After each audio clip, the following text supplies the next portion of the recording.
let's get into the Montauk project. Now, first of all, we'll leave this slide on, there's no problem. The Montauk project was something which had a strange history and how it came about. First of all, there is a military base which has existed on Long Island. It was built sometime after 1900. The U.S. government literally kicked out the Montauk Indians, which is one of the ways it achieved the name, off of the extreme eastern tip. There was a reservation there which they had. They kicked them out on some pretext. They tore down the pyramids that were there. There were pyramids at that location. I don't know if there are any photos extant today of them. And then built the military base, which was Fort Hero, an army base, and 2 underwater submarine pens for underwater entrance of submarines. And that whole facility was completely active until about 1983. And the Navy shut it down in 83, from what I understand. The Army had moved out a little bit earlier, though not 100%. But this base existed through World War I, through World War II. And after World War II was over, and Brookhaven National Laboratory started its research programs, many of them, of course. One of the most interesting ones, of course, is what we have traced, and that was, of course, some of the German scientists coming to the U.S. after the end of the war. We've been working on mind control and also on time travel, and those projects went to Brookhaven. Nobody said much of anything. Nobody in Congress read the reports. See, it's a national laboratory, which means being tax reported, it must make monthly reports to somebody in the government, either the House or the Senate or both. And those reports were made. Nobody read them. And around 1967, somebody started to read them. In 67 into 68. And what they read was that they were working on mind control projects, and some of the senators took one look at this and says, mind control, they may use it on us. Cancel the project and kick those guys out of there. So they did. And of course the ex-German scientists were looking for a place to continue their work, and they didn't have too far to go. Brookhaven National Laboratories is right in the middle of the island.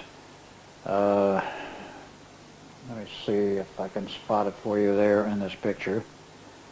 Again, a map from AAA. The Brookhaven area is basically right in here. And of course the extreme eastern tip of the island we're referring to, way out here at Montauk Point, was where Montauk Air Force Base was later installed in 1951 approximately, on the same property as the military base called Fort Hero. And it became Montauk Air Force Station in addition to the other facilities. The scientists went there to that location at Brookhaven first. They were kicked out of there. They didn't have too far to go out the eastern end of the island. Talked with the military and told them what they were doing. He says, how would you like to have a weapon system that you can win a future war with, where you don't have to shoot anybody, just push a few buttons and they all give in. Mind control was the object, the idea. And of course the military guys there liked it, so they invited them in. That was about 1968. In 69, the Air Force finished their tests on the radar systems they were working on, the over-horizon radar. They developed at Long Island, the SAGE system, and then the follow-on one, which was a much more powerful version, which went up into Canada. And when those 2 systems were completed in terms of the R&D, they shut down their operations there, and the Army was more or less pulled out, and it became known as a surplus base. In GSA's annals, General Services Administration, there was a surplus base supposedly uninhabited. Well, it was inhabited by the scientists who came from Brookhaven. And they kept their work going, and they were working on modifying some of the equipment that was left behind. There was tons and tons of equipment, and I do have some slide documentation of this. In any case, they continued their work. The power was kept on. The bills for the power was paid by the state of New York Parks Commissions. It took a lot of research to track this stuff down. But Preston was very busy at it. Averaged about $55,000 a month for the electric bill in that period of time. It's probably more now. But in any case, they kept it going. And these guys kept doing their work.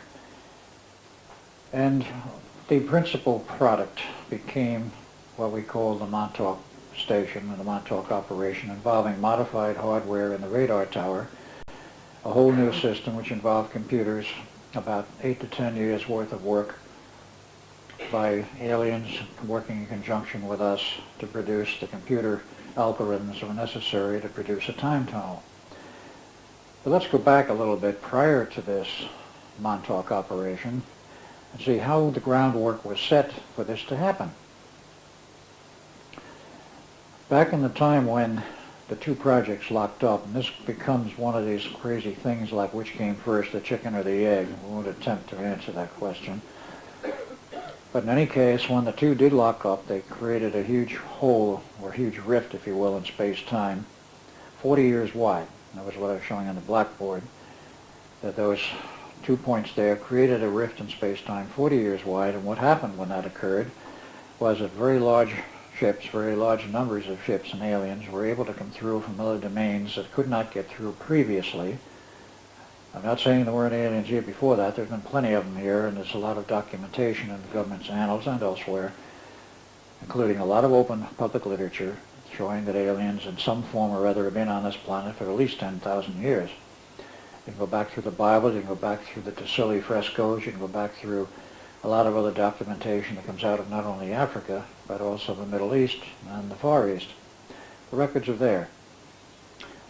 There have been aliens. They've been visiting us for ages, but they didn't set up colonies, huge colonies. Comes a period from 43 to 83, large numbers come through, and they invade, and then you start getting the problems like showed up at Roswell, two crashing in 47, another White Sands grounds, proving grounds in 48, another one at Roswell in 49, the overflights of the White House in 52 and 3, and the whole 9 yards of this. It rather terrified the military, but of course they're very good at keeping their mouths shut. And of course in 53 with the overflights of the White House, it's got in the press all over the U.S. At that time there was no suppression of information.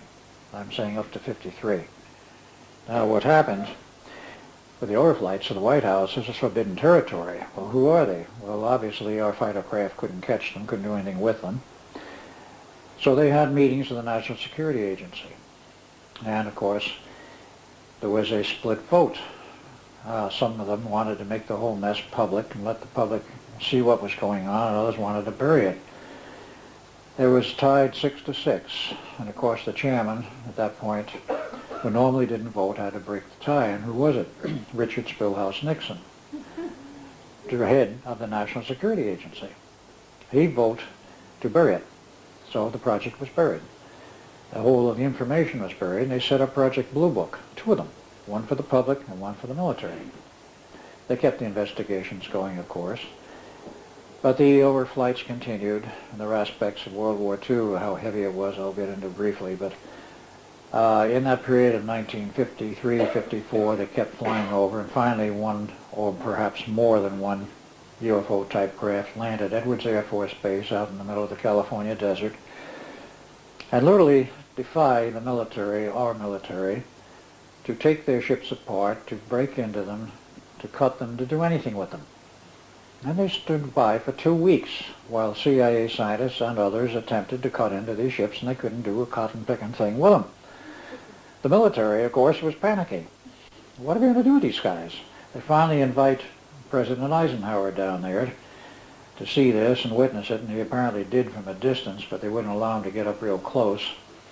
The military pleaded with him and said, you got to make a treaty with these guys of some kind. It says, we got to buy time to find out what to do about this and what to do with them. So that became the point for the famous Greada Treaty. Eisenhower signed in 54. And there is some documentation outside of the normal military channels. It was in the hands of BSRA for years when Riley Crabb was alive running it. And he moved to New Zealand after he resigned, gave it up, and died in New Zealand. But when he was alive, he showed me some of the letters, and there was a letter from one of the people who was there who witnessed this entire thing, including Eisenhower being there, and the fact that everybody was just about panicking, and nobody knew for sure what was going to come out of it. But he wrote a letter, it wound up in the BSRA files, and I did read it. So it wasn't a joke, but they made the decision make an agreement with the aliens. What was the nature of that agreement? The nature of the agreement was manifold, but basically, number one, we will not interfere with each other's civilization. Number two, there will be technical assistance between both of us to each other, exchange of technical information. And three, since the aliens claimed that they were a dying race and needed to, quote, create a new body line, unquote, our government agreed to build an underground basis for them, providing them with biological and genetic research facilities, and generally help them with this problem. And of course they also mentioned the fact, well, we have been abducting some humans for a medical examination. We're not doing anything to them, but we'll give you lists of those whom we continue to abduct. It's an ongoing process. They gave a few lists out, according to what I've heard, and then they stopped. Eventually the military and the U.S. government, the secret operations in the government, found out that they'd made really a bad deal. The aliens were getting the better end of it. Make a long story short, or shorter, I should say, because the story is not over and it's still ongoing. We built a lot of bases starting in 1959 underground. Phil Schneider, a friend of mine, was part of the team of the geologists who helped build those underground bases, underground railroad systems, communications, eventually underground highway systems, all over the U.S. and Canada. And in some of those underground bases moved some of the aliens to work on genetics and genetic biological operations, and I've heard some real horror stories from eyewitnesses. But the thing was ongoing. It couldn't be stopped, and it has resulted in the period of time from '54 till today with some amazing breakthroughs in technology and biology, possibly energy systems, time travel, and you name it, all kinds of strange things came out of this because of alien technology. Now, it was agreed, of course, we don't interfere with each other's civilization. One of the things that was involved here in that agreement was the fact that our new radar systems that the Air Force was using ran at about 435 megahertz, quite high power, directly interfered with the navigational systems of the alien ships and was causing them to crash. That's why two crashed in Roswell in '47, another White Sands in '48, another one at Roswell in '49, or Roswell area. And this was an ongoing process the Air Force found out about, and they started doing it deliberately. Bring them down. Came the treaty, they couldn't do it anymore. Not only that, but they had to change operational frequencies on these radar systems because of the fact they were interfering so heavily with the navigational systems of the aliens. I do not know all the technical aspects of this, but Preston Nichols got involved with some classified projects, including examining one of the more of the down ships in the navigational systems, and they were involved in a very peculiar system. They said the more advanced ones used vacuum tubes of multi-element design, so the operating frequency was about 435 megs, and the reason for that was the fact that the aliens communicated telepathically with the computer. And this is apparently a standard window frequency, now well defined by the government. So most of the radar systems were moved off of that frequency. Later on, when Montauk went fully operational, it was back around 425 to 435 megs. But it was highly focused energy, and it wasn't aimed at aliens, so they got away with it for a while until they changed the nature of the system. This was where it started. Montauk was a result of many aspects, and of course the agenda in designing the system involved technology from aliens as well as our own technology. As they said to us, and I was heavily involved in the Montauk project for many years, he says, you can build the hardware. He said, that's no problem. He says, you don't know the theory. And quite literally, much of the theory in our textbooks is way off base. Part of it's deliberate disinformation, and part of it is just we don't know. It's a mix. But in any case, we didn't know the whole story. They filled us in, so to speak, and we started building the Montauk project. There was a group called the Leverons, which are from the Iran Confederation, which provided the techniques and the technology for computers and the computer data and the algorithms and all of that. And by '76, when we had a good operating system, it was faulty, but it worked. We were using IBM 360s and 370s, which of course were the state of the art in those days. with everything that went with the 360 and 370. And a few years later, of course, the Cray 1 came along, which was plugged into the system. They tried to make the time tunnel operation, and when I say a time tunnel, I better define a little more carefully what I mean. There was the capability of projecting and creating a tunnel. Literally, you could see it. In the early stages, it was above ground. Later on, they abandoned the use of that microwave tower. Then it was underground. It would create a hole in a solid wall when it was on because of the other electronics in back of it, which was about 8 feet in diameter, big enough to drive a small truck into. And this tunnel was lit, and it was not only a tunnel going through time, but it was a tunnel going to some other physical location in our known physical universe. It could be on the other side of the Earth, it could be on the Moon, it could be on Mars. It was used for that purpose back in '82. Or, as the rumors had it, they were playing games with the other side of a galaxy. They had the theoretical capability, they probably used it. But it was a time tunnel, which meant they could bore, and it only required the transmitter at one end. There was no receiver necessary at the other end. It did not dissociate atomically the object being shipped through the tunnel. It remained in its normal state. So there was no disruption of the physiological functions of the human body. There was no disruption of an article or an object being sent through the tunnel, unless the tunnel failed, and that happened a lot in the early days. They lost quite a lot of objects out in space, and maybe they lost people, I don't know. So they finally resolved it so it worked properly, and they could send this person or object through space to another location. And when they wanted the object, the person to come back or to bring an object back, they would reverse the phase of it, so instead of it being pushing the person out, it would suck them in from the outer end back to the station. Rather advanced technology, but it worked. And it was refined, and it was used more and more for a lot of strange operations. That's not the only thing they did at Montauk, but that was the principal thing. The other thing that we're working on was mind control. Let's get into that a little bit later. I want to show you some of the pictures here, because historically what happened to me was that after I grew up as Al Bielek, I was very interested in UFOs, and eventually tripped across the trail of Preston Nichols. I was a founding member of the Psychotronics Association, USPA, and I was from '75 onward, and I went to many of the lectures. In it was '73, I ran into Preston Nichols at one of them. In '75, we all showed up, Preston, myself, and his new lab assistant, Duncan Cameron, who at that point I didn't know from Adam, at the Dayton, Ohio conference. And it was because of that meeting there and talking with Duncan and realizing he had some connection with me, and he realized it also, but we didn't know what at that point. Preston invited me out to visit him in his facility, his lab facility on Long Island sometime, and an invitation I availed myself of 1 month later in August of '85. And this was, I'd say '85, it was '83 when I first ran into him, about the time the Montauk project collapsed. In '85 we went out to Long Island. He took Duncan and I on a truck trip, or his van out. He says, "I know you people, you guys have never been out here to Montauk before. Ho, ho, ho." That was the biggest joke of the year. We didn't know it. Nor did he. Took us out there, and we were very badly disturbed by what we saw and what we felt.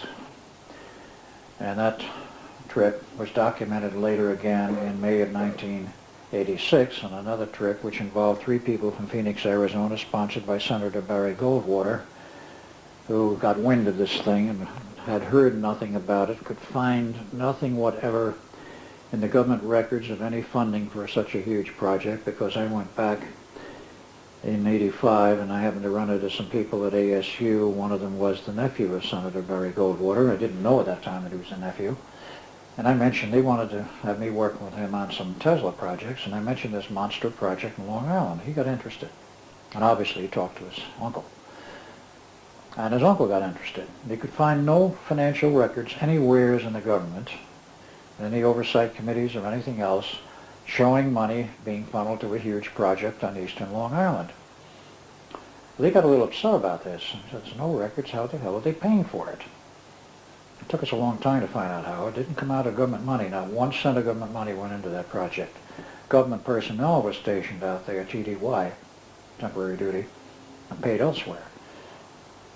From the station director to a lot of the other personnel, military, and friend Lenny, who was the nephew, had a lot of contacts. I knew Bill Casey personally. I never found out why. Bill Casey was a director of the CIA for a number of years. And he asked him, "You ever hear of a project out in eastern Long Island?" He said, "Oh yes." I said, "What can you tell me about it?" He says, "Nothing." He knew all about it. The intelligence community knew about it, but no one in Congress or the Senate knew about it. It's a long story that follows after that. Eventually it was established who funded it and who ran it. But I went back in May of '86 for another visit, along with Lenny and 2 of his friends from Phoenix whom I knew, and came the documentation. So let's get into some of the documentation of what we saw and what we found. Then we go a little further after that. Can we have some of the lights down so we can see the slides a little better? Good. This map of Long Island, as I pointed out, Brookhaven National Laboratory is in here. Down in this section is Islip and Babylon. In the area here of East Islip is where Preston lives. The Babylon area is here, and as you go out here to a little island which doesn't show in this picture called Captree Island, that's where Duncan lives currently still. And of course there's a highway here going back into New York. But the rest of this Fire Island strip is inhabited partially, but there are no highways.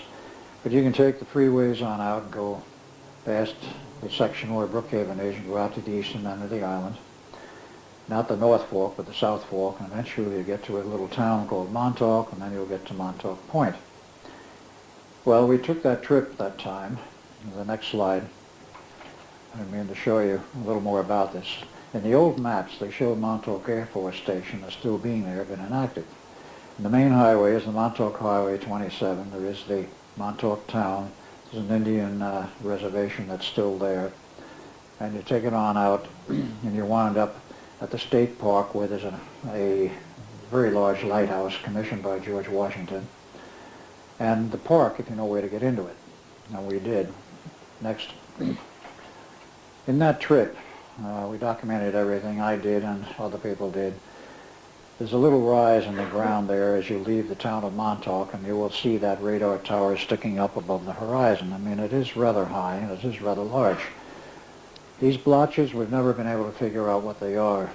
Experts in photography say, well, that was film bath processing problems, but it didn't show up on the originals, only the prints, and there's something strange about it. Some of them showed up on originals, some didn't. Next slide. As you get closer, this radar tower looms up higher and higher, and you see a few of the other buildings. Then you park your vehicle and walk through what are literally broken down fences, and I'm speaking of 1985.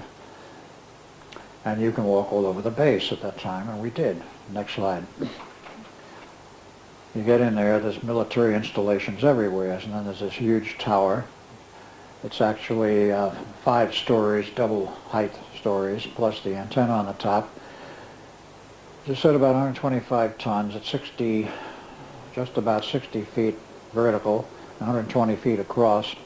So it's left of the feed horn system, and of course the waveguides, much of which have fallen out, were down there. But we went in the tower, inside the building, all over the place. And we continue to document. Next slide. This is what it looks like close up to the building, which is still intact. And the antenna, which you can see is quite huge. Now these were black and white shots. Again, another one. It had some special antennas mounted on that main frame, which we used. That was an omnidirectional. There was another one which was directional. Next slide. And again, some of the details of the feed horns. This was large size feed horns, because they were pumping literally hundreds of megawatts in there of RF. There again was one of the antennas. This was the directional one, I think, and they had a rotating base that's still being used for certain things. And the cables show for that. Next slide. Now it's a close-up of the directional one. That's still up there. Next slide. From the tower, which we went into and climbed up the stairs, the elevator shaft didn't work anymore. There was a huge elevator there. But it was power shut off, nothing was blocked. And as we found out, there was a concrete plug at the ground level floor to keep the elevator from going on down to the underground. As research showed, there were, at that point, 6 levels of underground, and that was expanded between 83 collapse and 87 into another 2 levels underground, or 8 levels underground. But from the tower, you got a beautiful view of the entire base and all of the buildings. Next slide. And there were some other radar systems which had been stripped. These were the platforms where they were, and you can see the remains of some of the connecting cables and cable lines. And there were barracks and roadways. As you can see, some of the roadways. Next slide. More of the buildings, and there was another radar tower there. There's apparently a water cistern here. The roads wound all over the place, many barracks. They were still intact but not used. Next slide. More of the same. Next. The interior to the building, we found in the radar tower some very, very heavy hardware, which was obviously too heavy to move out because the scavengers, if you will, the local people who like to steal, borrow surplus electronic equipment, which has been abandoned, and literally it was abandoned. This little modulation transformer, now that was the 3-phase input transformer, weighed probably 600 to 800 pounds. And that was one of the pieces of equipment we saw. On the next slide, you can see here one of the modulation transformers, which was operating at quite high voltage because it drove ampletrons, where the plate voltage was over 20,000. This was one of the ampletrons. There were 2 up in the radar tower, built by Raytheon. Each one of those assemblies, where you had magnetic coils in here, liquid cooling, all of the cooling controls. You had an RF feed and you had a waveguide output up here, which is no longer there. Each one of those things cost over $1 million. We found out from later records that the Air Force or whomever, and we believe now it was ITT, ordered the purchase of 4,000 of those things at $1 million apiece. That was for more than one location. There were 26 locations. All of the SAGE radar systems in the U.S. were converted to be operational. Eventually, many of them were shut down. This was the other one. There were 2 up there. And had part of the coil system off of it so you can get a better view of it. There was one, which is not on the slide, showing the raw ampletron tube, which if it failed, Raytheon would take it back if it hadn't been cracked or broken and give a credit for a used burnout tube of $100,000. That's how valuable those things were. This is the traffic circle we found in there, and this is the one I had to stand in when I went shipped back there in 47 to go to 83 and get my brains removed, so to speak, and the body size reduced to that of an infant so they could plug me into the Bielek family and make me Al Bielek, something which I knew nothing about for many, many years. This was one of the smashed buildings we found around there, and this is reminiscent of what happened in 83. So this whole project was operational through 83, and in the day of, actually 2 or 3 days before 12 August 83, I was working there and I was told to go take a hike, take a vacation, and Duncan was put in confinement somewheres because in the early morning hours of 12 August 83, Duncan arrived as the original Duncan and I arrived as Ed Cameron, and they couldn't have us meeting ourselves, so I was off base and Duncan was locked up, so to speak, in another part of the base. Leave it, back up one. Thank you. The story goes that after we left on our little 12-hour sojourn there, Duncan, the current Duncan, number 2, had for weeks felt that that station was very evil and had to be destroyed. At one point, he was very much gung-ho about it and so forth, but someplace along the line he got religion, so to speak, and a few other people with him, Preston Nichols included. I was invited to join the plot and I refused. it was decided that at some point that was convenient, they would have to bring down the station.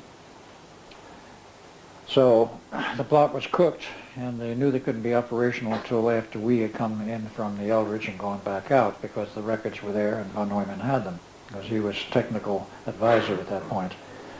We arrived, we left. Then Duncan was placed in the chair, and I'll get into that a little more in a few minutes. The one that picks up his mental, psychic feelings and ideas. He had been pre-programmed by Preston so that under a command for words perhaps like the time is now, I'm not saying those are the exact words, but something like that, sitting in the chair, he would release from his subconscious one of these tulpas or mental images out of his head. It would go into the computer through the pickup coils. It would be clothed physically into a three-dimensional solid form, because the computer had long since been tested, and the whole system had long since been tested to prove they could take a thought form and make a physical reality out of it, which at first was not enduring. When they turned the power off, it disappeared, but after a while they found out how to make it last. So you could quite literally create a chair out of somebody's thoughts. Well, he sat in the chair, he created this mental image, or hauled it up out of his subconscious. It became clothed in reality and became Junior, as we called him, running all over the place. The descriptions of those who saw it varied from 12 feet in height to 35 feet in height, and I suspect that depended on how terrified the person was who saw it. There is a mental tendency to exaggerate, of course. But this thing went around smashing buildings just like that, because this looked like a huge fist came down on it. There was one or two left in that shape still. This was 85, and this whole sequence of events occurred in 83. So we looked around, we saw that evidence. We felt, Duncan and I did, on the first trip, that some very strange, evil phenomena had taken place here. Some kind of a crazy giant, or whatever it was, had wandered on the base at one time. In the process of the film documentation, went up to the top of the tower, and they took a scan, photos of everything in every direction. And as the next photo shows, they caught a photo of this thing from the tower. We couldn't see it. It was quite invisible to our eyes, but not to the camera. And it was an ordinary 35mm camera with ordinary black and white film. And that was it right there. We estimate 12 feet high, but it's purely an estimate because there's nothing near it which would give us a scale of reference. This structure here was the remains of gunnery emplacements from World War II. They had railroad guns. They had rails going up to it to feed ammo. They were never used, but they were there. And eventually it was dismantled, and some of the stuff cracked. But Junior was standing nearby, and that was him. And in the next picture, we did a blow-up. That's what he looked like. Very much like a Sasquatch. But it came out of Duncan's subconscious. Those may be legs or appendages there. There seemed to be arms, and some kind of a head, and some kind of a torso. And there he sat. Or stood, I should say. Unmoving, apparently, for years. So we went back in '93 for another filming operation, and Preston swore that this thing was moving. Well, since Montauk went back online full power from '93 onward, it was on partially from '87 on. After that night, what happened, this thing went around smashing buildings and tried to get in the radar tower and couldn't. It was much too strong for it, but it threw a few people into the tower and killed a few bodies. The word went from Jack Pruitt to Preston. At least that's the best story I can come up with as to the evidence. It says you're going to go in that tower and you're going to shut down the transmitter. The problem was that they cut all the external power lines feeding the transmitter and the tower. They got the lights off, but the transmitter kept on running. It had done what Einstein had warned years before would happen, which he said, if you make a machine with sufficient complexity and give it enough power, in time it will of itself become intelligent. And this station did. It developed its own personality, had all of the algorithms from the computers, had all of the most advanced knowledge on physics, energy, and so forth. It tapped the Dirac sea and provided its own power to keep itself going. It wasn't about to be shut off. So Preston had to go in there with acetylene torches with a 45 at his head, as he was not about to go in. And Jack Pruitt allegedly said, "You are going in there, and this is why," and held the gun at his head. He went in, he cut the cabling, he cut enough of the sections between the computers and the RF drives and the two, the actual drive systems for the two ampletrons up in the tower, which actually fed 24 more down below, an enormous power output. And when enough was cut, the transmitter died, everything went off, and Junior disappeared to that status sitting there. In '93, when everything was back online full power, there were people that saw Junior moving around, even allegedly, and I can't prove this, allegedly swimming in the surf east of the island off of Montauk Point where the lighthouse is. That was one report I heard. It was never verified, but Preston said he had seen some evidence that Junior was moving around on the island as long as the transmitter was on and running. It feeds on whatever that power is that was coming out of the transmitter, even the revised one. And when the power is down, the transmitter's off. It does not have the energy to move around in a solid three-dimensional form. It's not visible to the eye. It's only visible to the camera, and also video cameras that will pick it up. Next slide. Next. In the underground, we had to learn to work with aliens. And some of the types we saw were like this. These are not photos, they're sketches done by people who have been in the underground, seen these creatures and worked with them. And from memory, because they were all brainwashed and wiped to their memories before they left Montauk, under hypnosis or other recall techniques, they were able to draw these sketches. This was one of the more common ones that was seen down there, like this. More than probably a leveron, we're not sure what it was. This is one of the reptilian types, very much like a Draco. And a Draco is from Draconis Major, which is a fair distance from here, but these creatures stand 7 feet tall, weigh 450 pounds, and are extremely intelligent. There was one there stationed there all the time in the underground. He represented the alien interests for the use of the Montauk project. This was more like a gray, though not exactly like a gray. Next slide. These were the tall black grays, Zeta Reticuli types, 7 feet tall, very old. As far as we could determine, very self-centered and quite evil in terms of our moral standards or ethical standards. They run from 7 to 8 feet tall. Supposedly an insect base to the genetic makeup. All of these grays have one peculiar thing, except one class that stand about 5.5 feet tall. They have no genitalia. They do not reproduce in the normal manner we consider normal. Essentially, it's done by cloning in a very complicated process. Next slide. The little 3.5 footers look like this. They have very strange hands. They got 4 fingers, rather large head, strange eyes, and that's essentially the way they look when they did the autopsies on them and the very physical examinations. And the hands, in many cases, on the next slide, will show like this: 4 fingers. They have an extra digit in there, some of them do, and a claw-like hand. And notice the phalanx here for the finger bones: 1, 2, 3, 4. We have 3 bones in our fingers out from the wrist. They have 4. And this was supposedly verified by a CIA employee in '78. And these aliens are shown up all over, not just at the underground of Montauk. Next.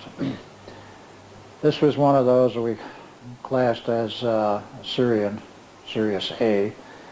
They look virtually human, but they have one peculiar characteristic: the eyes. They don't have round pupils like we do. They have vertical slit pupils, much like a cat. And they did carry strange symbols on their tunics.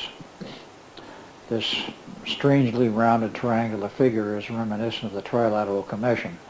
What this thing was in here was one of their symbols. I do not know what it represented. Next slide. They were involved in a lot of strange mind control operations. They provided some of the hardware, and eventually, as some of the victims remembered, there was the aliens, typically the Syrians, who were operating the mind manipulating hardware. And of course, I might add, the basic people running this on the human level were the former German scientists who came over from Germany, and they had a lot of ideas of their own on mind control. Next slide. One of the experimental chairs was built like that, which had later evolved into the Montauk chair, which we have no pictures of which was used by Preston and others. This was in the subsequent investigations. We found various strange signs. This one here, Camp Hero, section of Montauk, Cape Point State Park, etc., etc. There was a section donated to the town of Montauk for the fishermen. There was a special gate you could go in, drive in with your truck, if you had the right license and the right paraphernalia. And they would park on the top of this bluff. Next slide. That's not the bluff, that's the Coast Guard antenna system we found there in the trip back in '93, looking for evidence of the resurrection of the project. That had nothing to do with the project, but was new. Next slide. Supposedly 30 watts out, but we found cables were much too heavy for the 30 watt supposed power limitation. Next slide. All automated, but this was a antenna matching box. Next slide. And the station, which itself was totally automatic. There was no personnel. We found a lot of evidence. New telephone boxes in the ground. They weren't rusty, they weren't old. And on the telephone poles, new phone poles, new switch boxes or cable boxes. Next. New power line transformers, approximately 50 megawatts each. Old and new cable runs mixed together. That's Preston Nichols picking it up to show one of the new cable runs. And of course, the tower as it still appears in color instead of black and white. Next. I don't know what happened in that one. This is a tower close up. Somebody pirated the very large motors that are up in the top. There were 4 7.5 motors, 7.5 horsepower motors to drive that antenna pedestal. They removed them, threw the shrouds on the ground. They hit the air conditioning system on the way down and dismantled it almost. And the shrouds were found on the ground, but no motors. Next slide. These were additional pictures we took in January 15th of 91. No, 93, I'm sorry. Up there, that's where the motor used to be, and the part of the gearbox assembly in the back to drive the pedestal, and the entire antenna assembly. Next slide. And that particular day was cold. That was Duncan, standing there half covered. This was one of the guys doing a video documentary which never got finished. Preston fortunately took his own camera along and saved the day by recording it himself. Cold and wintry, that's Preston here in the middle. And we took more pictures of the antenna. We were looking for evidence of its use. We found it, new cabling going up to a special antenna on the top. So it was obviously back in use in some mode. Next slide. That antenna was still there, apparently being used, a directional with a motor rotator. They had to have an E-field established in order to do any of the other manipulations, whether they're underground or not. But here again, photos from the tower taken in '93. There is, of course, the Montauk Lighthouse, which didn't show in the other pictures, the earlier ones. The roads are still there, the buildings are still there. Since that date, they've removed the powerhouse. And again, some of the old buildings. And if you look carefully, you'll find Junior right there, again in '93.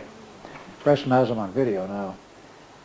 Some more of the views of the base from the fence where we break in.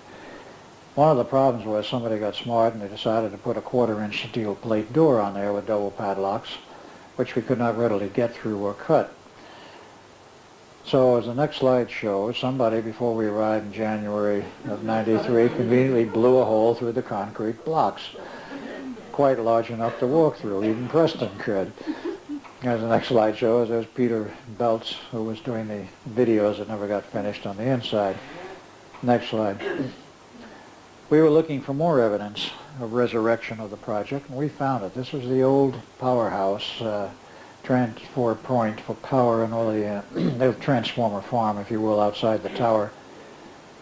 And we found on one of them, in the next slide, this little label, non-PCB transformer. Those of you who are engineers or into the electrical business know that about sometime around 85, 86, the law came down from federal level. You cannot use PCB coolants anymore in newly manufactured transformers because the stuff will spill on the ground and is environmentally a hazard. So they use a different oil. And this is the label. It's a new transformer. What was doing there, we don't know. This is the old powerhouse. It's now gone, but I've documented this thing. Huge diesel generators to drive each one of these generators. The next slide gives you a little better view. It was a huge operation. They used to use all the power from that station. Put out about 2.5 to 5 megawatts per generator. And this is the same traffic circle a few years later, overgrown with weeds, and of course in the summer. This is the bluff where the fishermen fished. Now, I don't know how they're going to do any fishing from up here on the bluff. But that's where they all went and sat and meditated, or whatever they did. If you wanted to get down to the ocean front, about 120 feet below, you could. There were pathways to walk down. As this shows right here, there is a pathway. But we never saw any down there. This was one of the underground, semi-underground blockhouse operations we found. We finally decided to go in and investigate and explore this, see what it was and where it went. So we went in there and took a lot of pictures. Right inside the door was a strange five-sided room. Now this involves memories of people who we can't name now. One of them has written a book on this whole business of his past. The guy who ran the Montauk Boys program used to quite literally, the Montauk boys were brought in as recruits. Many of them wouldn't want to go through the program. They were physically beaten into submission, and some of them didn't live through the beating. But that was where it was done. And in the next slide, there was once a row of bleachers over here where they sat some of the boys to watch, so they get the idea this is what happens to them if they don't go along with the program. There's a vague remains left to the bleachers. Next. Another one of the same. There was a long hallway we went through, and this was in winter, and it was warm, around 52 degrees. We could feel heat coming up through the floor, indicating somebody was still using the underground. But there was pretty much of a mess up here, and as we went through, we saw a lot of wreckage. Next slide. Next slide. This was one of the interrogation rooms with rather rusty furniture. Next slide. I guess one didn't drop down. All right. This was one of the rooms where there must have been a rather bad fire. Why? We don't know. What it was used for, we don't know, but this is part of the documentation in that underground, semi-underground building. Next slide. And that was one of the side rooms. We didn't really find anything in there. This is Helga Morrow, who's a well-known psychic from Tucson, Arizona, came along on this particular trip because she was convinced that her father, Dr. Kirkus from Germany, PhD in math and physics, was part of the project, and we did find evidence that he had been. But she went along on this trip. We went to the back end of this hall, and this is what we found. This barbed wire enclosure where the door could be locked. And as we went in the room, we saw these pellets. I had been in there once before, but this time she, I, Duncan, and Preston went in there, and we could pick up the vibes, and she got it very strongly. This is where many of the Montauk boys have been beaten, were laid out naked on those slabs, and some of them died that way. The vibes from that were very evident. She felt it. Duncan felt it. In fact, that was one of the first times Duncan ever broke down and cried. It's on the video, but it's not on the photos. Down to the end, we don't know what else was down there, but it was essentially more of the same type of enclosures. Preston and Helga walked down there. They didn't find anything. There's a blank wall. And this was Duncan. About 2 minutes before he broke out in tears, you could tell he was being hit hard emotionally. He suddenly realized, because he was one of the principal programmers for the Montauk boys, his involvement in what had happened. And this is the Montauk Lighthouse, built by commissioned by George Washington, is still there. It's on solid rock. The Air Force likes to say, or did like to say, that this whole area out there is sand. There couldn't be any underground base. There's another one of the obfuscation operations they engage in. I think you all have heard of the wooden dummies that are dropped from the airplanes in 1954, which is what was found on the ground for the Roswell incident. Well, the Air Force can come up with some real stories. We found lots of rock, solid rock. We found remnants of some of the old gun turrets, which was one of them here. And it had a feed system of some kind, which is long since lost. Next slide. But one of the other things that the Air Force said was the whole area is nothing but sand. Well, this 8-story building was built in 1926 for residence and office buildings. Well, 93, it's still there. There aren't any cracks in the walls. But I happen to know of a hospital building that was built in New Orleans about 1945, because when I was in the Navy as Alfred Bielek from 45 to 46, I was in New Orleans. The first 2 floors of that building, after a year and a half of completion of the structure, were cracking wide open. The internal floors were cracking, the marble floors, and the walls were cracking. I don't know if that building is still there or not. But after a year and a half, built on sand, the building was cracking.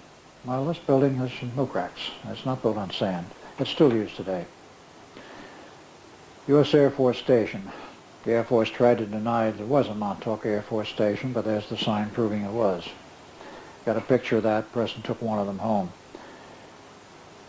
In the days when Montauk was fully operational, the animals all fled. They fled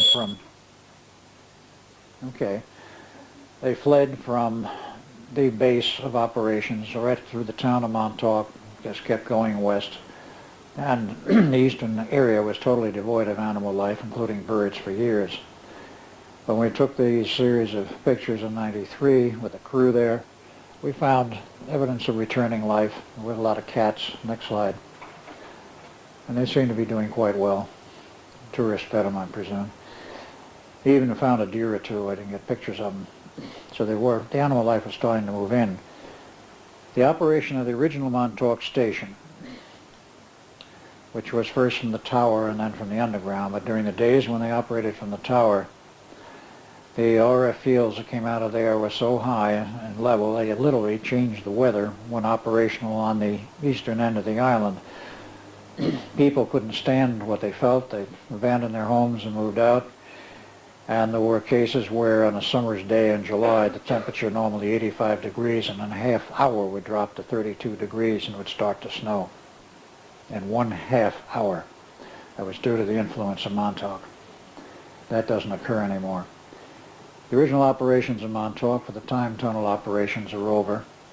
The Montauk Boys program, which I will get into if we finish these couple of slides, is something you really need to know about, because it's no longer a local operation, it's worldwide. Let's get in a little bit more to some of the other programs. As I said, the time travel came from the Germans, and we did our own versions of it, and the aliens helped us. Their purpose for that was to create the condition whereby on the 12th of August, '83, the Montauk Station, which had been on since about 1 August, continuous. Normally, it only ran about a couple of hours every second or third day for some experiment, maybe up to 8 hours, but then it would be shut down. 1 August, the orders came through from somewhere that it was to go online and stay online until further orders. So it ran all these days, about 12 of them, and was on, of course, when the time period for the lockup with the Philadelphia experiment occurred. It created a tremendous rift in space-time, and that was deliberately designed by the aliens for one reason and one purpose. And that was to create the rift in space-time and allow large numbers of alien craft to come through of various types and inhabit the Earth's atmosphere, the upper atmosphere, and invade Earth. Bill Schneider used to tell me the story, and in fact I have the pictures of it. They're not in the slide form. I've got them in prints, and they're not here, except a couple of them. That the aliens started moving in large numbers, and in 1945, late 45 and early 46, they found a huge operational base of UFOs in the Pacific, under one of the atolls. It happened to be Eniwetok. July 46, we had the atomic bomb test called Operation Crossroads, completely open to the public. There were some civilian observers, and it was well covered in the news media, in which we were going to set off a series of atomic bombs above water level and at water level and maybe one under water level to see what the effect would be on Navy ships, both American and captured German ships. It conducted these tests. There was 4 total. If I remember correctly, the public media at the time only mentioned 2. But the special photographs they made, and they had some very good cameras and some very good photographs, at the time of the neutron flash of the first one of these atomic explosions, you could see, thank you, you could see, something's going on here, devices leaving the ocean floor, which you could clearly see in the original photos were UFOs. They were all airbrushed out for the public releases. It was estimated by the intelligence community at that time that there were some 500,000 UFOs in a very large underwater base. And that was what they attempted to destroy and did destroy. The Japanese had problems with aliens invading their terrain. And according to Phil Schneider, who got this information from his father, Oscar Schneider, at the time of the dropping of the first atomic bomb, of course, it's historically, the one on Hiroshima is historically known. Of course, the Japanese military didn't believe it. They didn't believe that one bomb could do so much damage. Hirohito, who was then the emperor, was quite aware of what was going on. And the next target, which was publicly announced by our leaflets, was going to be Nagasaki, and that, of course, we would keep dropping bombs on the Japanese cities till they surrendered. He knew it was coming. He allowed, according to the information that was given to me, the Americans to go ahead and drop their bomb on Nagasaki, because Nagasaki was in the process of being taken over by aliens. It's only taking it out of the hands of the Japanese government. So he sacrificed the city in order to get rid of the aliens. And then he told his military people, you will surrender now. And they did. The rest is history, except for a few other things. The Montauk Boys program, which of course had no connection with this Japanese operation, is a continuation of the research done by German scientists, and also, I might add, Dr. Wilhelm Reich, who came from Europe in the 40s, about 43, came to the United States, set up his operation at Rangeley, Maine about 46, 47, and then signed a contract with the new CIA to do research for them on mind control, mind manipulation, primarily according to their version, that is the CIA version of the contract, that they were interested in finding ways of, quote, deprogramming people, unquote, and also developing enhanced psychic abilities. Well, Wilhelm Reich bought it, started his research, went through about 2.5 years of it. It was a 5-year contract with the notebooks, which were turned over to NSA, and then suddenly realized somehow that he hadn't been told the whole story. What they really wanted was mind control techniques, and they wanted him to find out how you can do it. He did find out the most basic elements of what makes the human mind function in terms of the conscious mind level and the subconscious mind level. Most of your memories are buried in the subconscious. The, shall we say, subconscious command functions, which control most people in one way or another, regardless of how you got this information buried in your subconscious, are there. How do you access it? That's what he found out. He found that at the point of orgasm, the conscious mind locks up with the subconscious mind for a brief period, and you can transfer information either way. The trick was to sustain that point before the actual orgasm so that the conscious and subconscious minds could be linked for a controlled period of time in order to put instructions in through the conscious mind into the subconscious, either adding a programming function or taking one out or whatever they wanted to do. He found out how to do it, and the trick of how to sustain that condition was, of course, the later research after he left the program. The history states that he was charged in court with violation of something or other. He was supposed to make a court appearance in 1953, 54, actually 54. He refused to show up, says you can't legislate science. And the judge let him get away with it at that point. Then in 1956, he was hauled up on charges again. And of course, the charges were concealed in terms of what was really going on. The Greada Treaty was signed in 54. In 56, he was down in Tucson using one of his modified cloudbusters to shoot down UFOs. That was an absolute no-no. And he didn't know it, but he got arrested. And in the court hearing, which I read in the notes, the judge was leaning over backwards to try and find some excuse to not send him to prison, because he said, if I go to prison, I'll probably die there. I got a heart condition, I need regular medication, etc., etc. The judge kept asking him, well, what have you been doing? He says, I can't tell you. It's classified. Oh, who have you been working with? He says, well, finally he admitted he was working with the Air Force. And he said, well, what's the project? I simply can't tell you. And he never gave the judge any more information, so he went to prison, and he died in prison. Come up to the 70s, and Preston Nichols, digging around in these various swap meets. He didn't tell me the exact year it happened, but digging around these swap meets, kept turning up some of Reich's old equipment, the orgone energy accumulators and this sort of thing, at the swap meets in New Hampshire, in Connecticut, and particularly in New Hampshire. And on one occasion he asked one of the people who was selling this stuff, he says, where'd you get it? He says, well, he said, I've gotten it from one of the old Wilhelm Reich homes. He has several homes in the New England area. He says, if you go up to this particular location and ask for the caretaker, he'll probably show you some more. He said, there's quite a lot of stuff left in that house. And Preston got very interested. He went up to the house and saw the caretaker and showed him around and what equipment was still around. And then casually the caretaker mentioned, well, there's notebooks.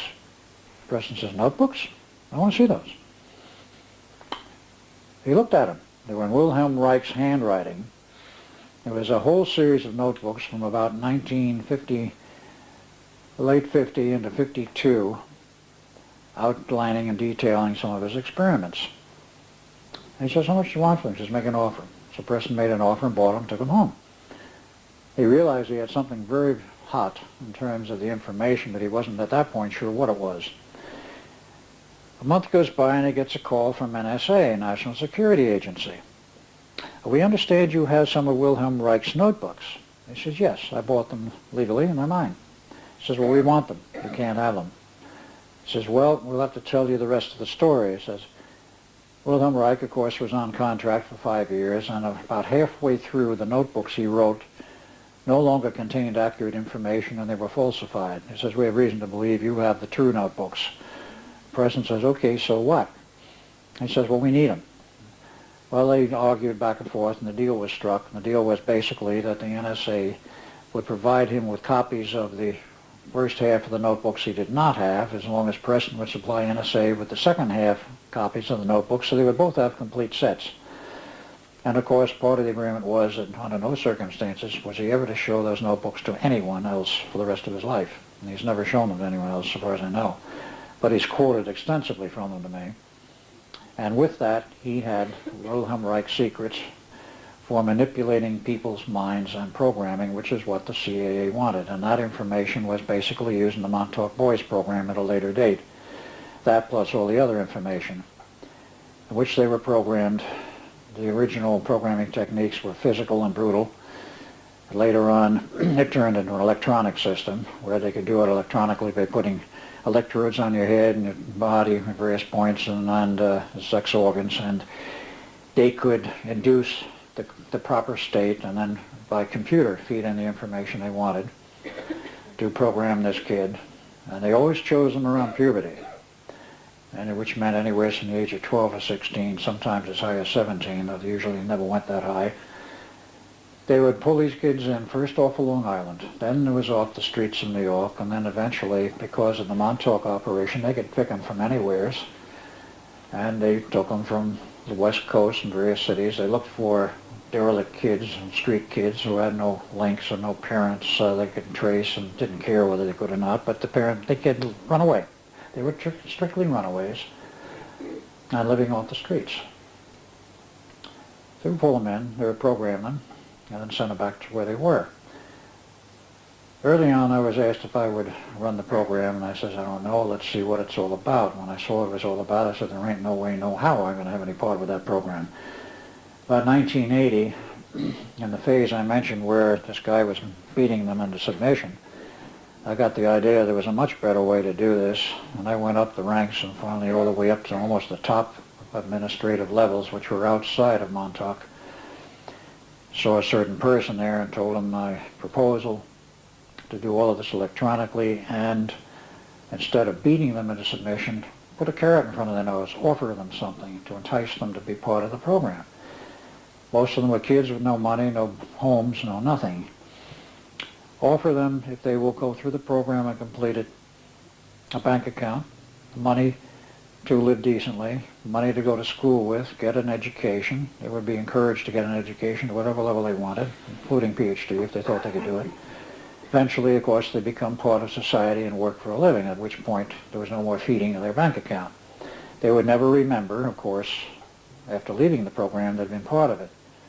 It would be totally erased. But the inbuilt program was buried in the subconscious, which could be triggered by a phone call, by a radio transmitted message, because Preston proved it could be done that way. The human brain is a receptor of scalar energy, and transmitters, the tube type, will emit scalar energy signals.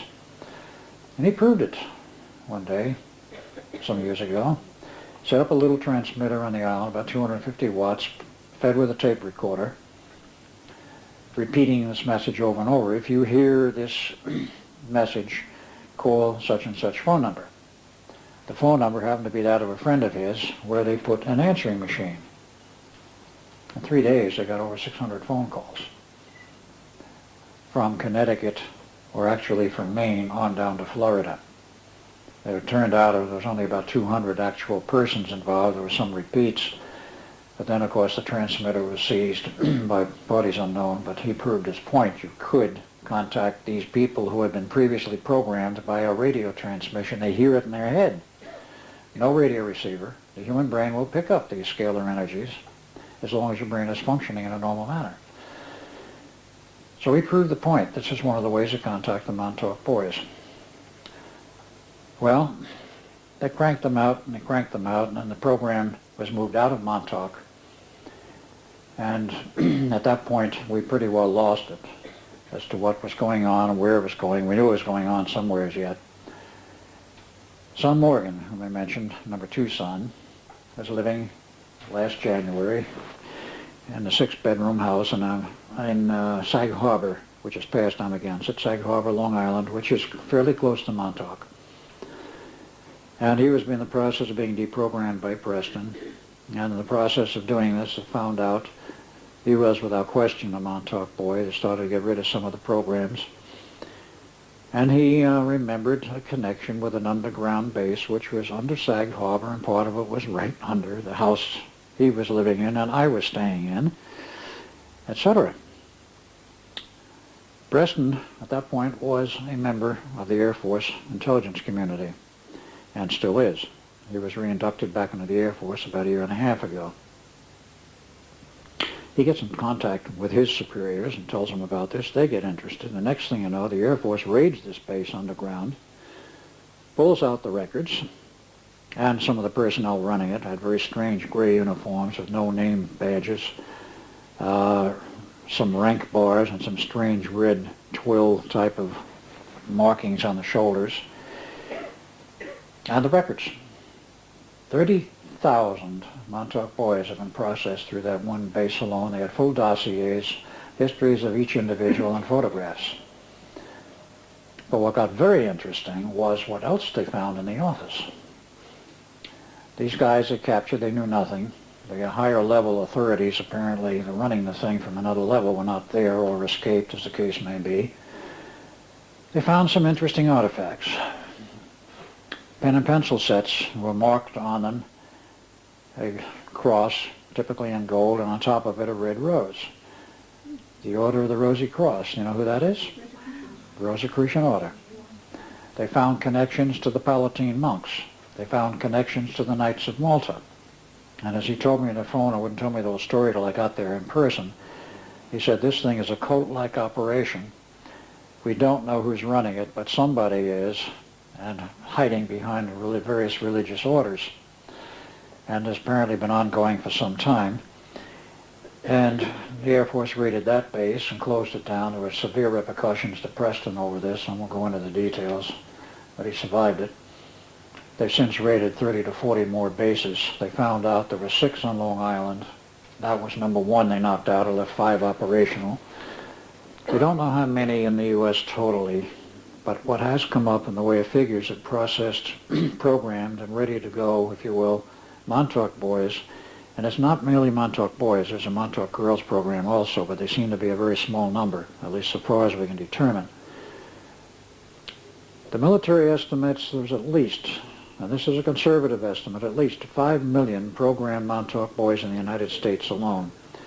And the evidence showed from those records, from that one base alone, not only was my now dead roommate Peter L. Sokol on that list with his photograph, but all kinds of people, including a recruit brought in from Australia to Montauk. I don't know who it was. What do these kids do when they've got their buttons pushed and are in operating mode? As when I ran the latter part of that program, I could never find out what they were supposed to be used for. I did find out that the target dates for their use was 95, 96, 97.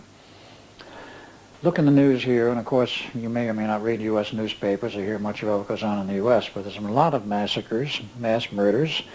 The one very famous guy recently who took out the Italian clothing designer in Miami, he got an awful lot of press coverage. I took one look at that photo and it says, Montauk boy.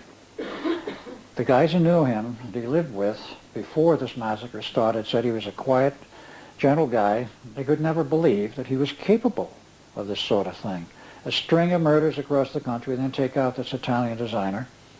It was determined this guy was homosexual, and the Italian designer was homosexual, and a number of his friends admitted to it that he lived with. That's not the point. The point is he was directed to go on a shooting spree, if you will, and maybe directed to take out the Italian director or clothing designer, I don't know. But he did take him out. Then, of course, the final orders are, do yourself in, which he did. They don't want these guys captured. Many massacres like that. You had one over here recently. I don't know whether it's a case like that or not. Yeah, it's still being kicked around. But there's been many of these in the U.S. There have been massacres. There have been shootings in schoolyards by people that come up to a schoolyard fence, take out a rifle or a shotgun and go bang, bang, bang, bang. No excuse, no reason. They don't know these people. They do it in restaurants, cafeterias. This is all Montauk boy programming, and these kids were no longer kids. Because if they were processed in the period up, let's say, through 83, is 14 years older. If, say, they were 12 then, they're now 26. And this programming has not stopped.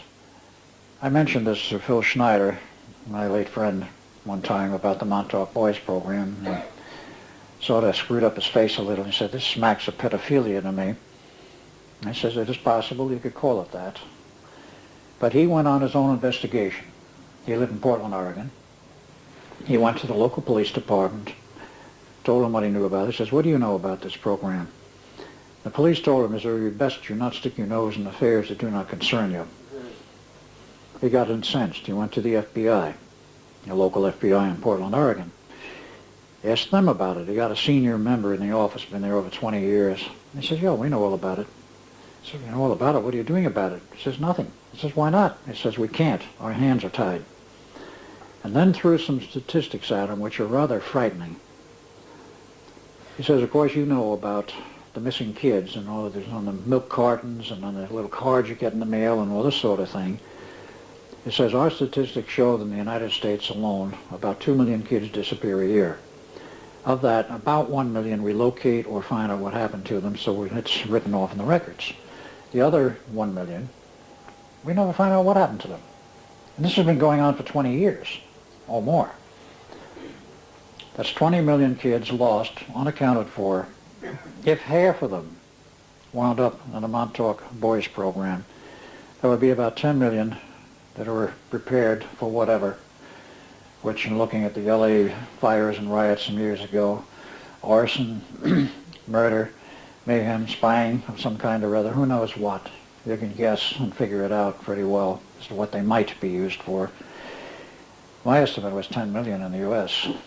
And we found out this operation, with only the one location we found on Long Island, eventually able to nail down the name of the group running it, and we still cannot get any data on it. It's called the Meridian Group.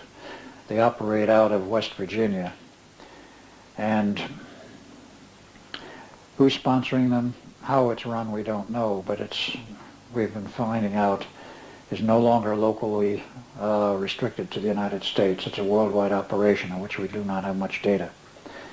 But it's ongoing, it has not stopped, and they're building up a vast army, a secret army of some kind for some purpose. I have military people in on this that have looked at it and they're quite concerned. One person, a friend of mine who I can't name, is in intelligence, knows a fair amount about it. He says, yes, I know about it, and we know that it's involving humans at the top level and the bottom level, but in between is an old alien group in the middle, which is very heavily involved in this program. Can't prove that, but that was his statement, and I can't reveal who he is because of its position. But he knew a fair amount about the program. He says, we're trying to break it up, but it's not an easy task. Montauk girls are programmed to do essentially the same things, except the girls can be programmed for sexual seduction and what have you, much more than the boys, because while the early Montauk boys program, about 70% were programmed homosexual, they found out that doesn't work very well. Psychically, if the two guys get together as homosexuals and do their thing, they very much force the raising of the Kundalini energy, and if you get enough Kundalini energy flowing, you deprogram yourself. So they wound up that the kids were deprogramming themselves. They didn't want that. So now they're almost all programmed heteros, regardless of what their natural inclinations would be, and they get together, the world that just locks in the program. It doesn't release it. We don't know the whole story or what they want to use them for, but we've been seeing some evidence. On my last trip in Long Island indicated that the Montauk boys were being activated on Long Island. Now you might ask, as a layman or a laywoman, how do you spot one? How do you know that somebody is a Montauk boy? It's a generic term because they're programmed all over. The programming techniques are the same. The, shall I say, the signature which is left on an individual is distinct if you know how to read it for each location. There very commonly, a commonality exists between them, but there's a little bit of difference between them as whether they're programmed in Long Island or Michigan or California, like Los Angeles, for example, or wherever. There's two ways you can spot them. One, if you're psychic enough to read auras, you will see around that person who has been so programmed, and it remains with them for the rest of their life unless they are deprogrammed, a black wavy aura which will have a very strange structure to it. It won't be clean black, like just a straight outline. It will have a zigzag type structure, much like the edge of a picture puzzle, the raw edge on the inside. The other way is if you are an expert at reading body language, you can spot the person that way. Preston happens to be an expert at body language, and he has almost no psychic ability, but he says he can spot a Montauk boy instantly just by their body language. Anyone who's been programmed, the body says, literally, I've been programmed.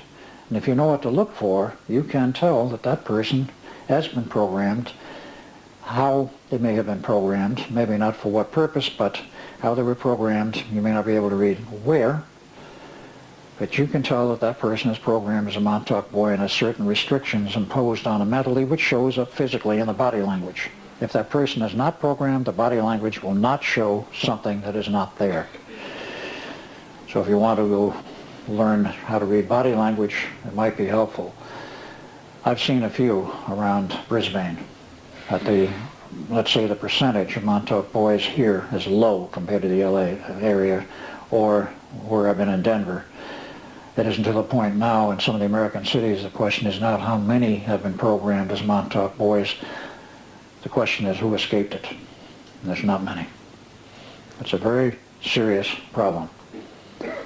It represents a secret army that somebody's getting ready for something. It's sort of a somber note, but nevertheless I felt you needed the information.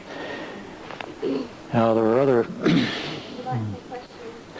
other things which we can go into. There is one other aspect I do want to go into very briefly, then I'll open it up for questions. The business of time travel is something which, of course, our government, and I'm sure other governments, got into quite far back.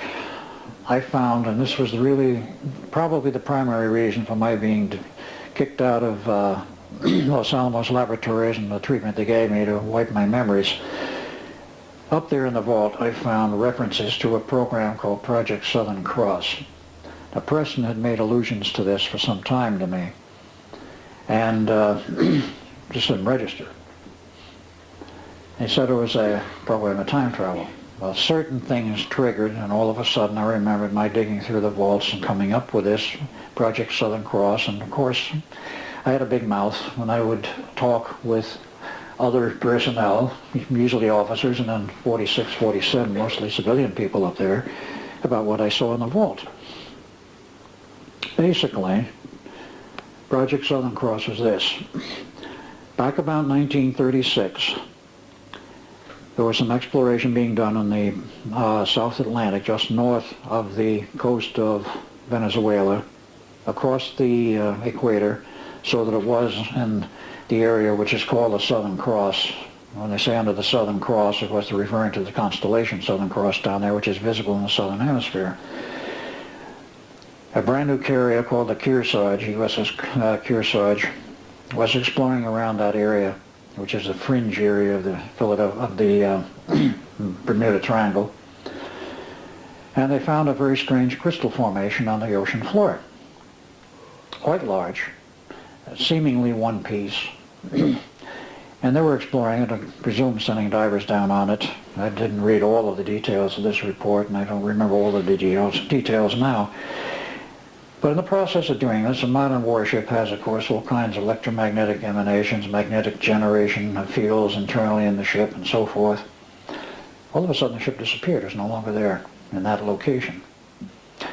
It came back later, and I assumed that they found out what the problem was and were able to reverse engineer the problem and come back.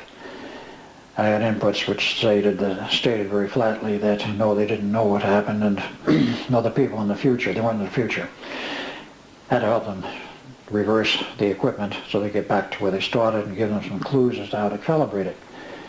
In short, by 1938, they had the system calibrated, and they found in the process there were these crystalline formations on the ocean floor all over the world. They were Atlantean. They were originally used by the Atlanteans not so much for time travel as they were used for moving heavy cargo on barges from point A to point B instantaneously with the proper excitation of the crystal formation. I don't know how it works, but it worked, and they were still working. So our government found out how to calibrate this system for time travel. So the Kearsarge became part of it. As I recall, the data, the USS Friaseth became part of it, and they were using this to go into the future. When I found out about this, and of course the secret part of what they were using it for was literally to win World War II. The Germans were winning it hands down in 1943. They had technology far beyond us. They had rocket planes that didn't put into production. They had jet aircraft that had been in production since 1939, 1940. They already had an atomic bomb they didn't use. And they had, of course, these Foo Fighters and circular foil aircraft with anti-gravity drives, and that was the real threat.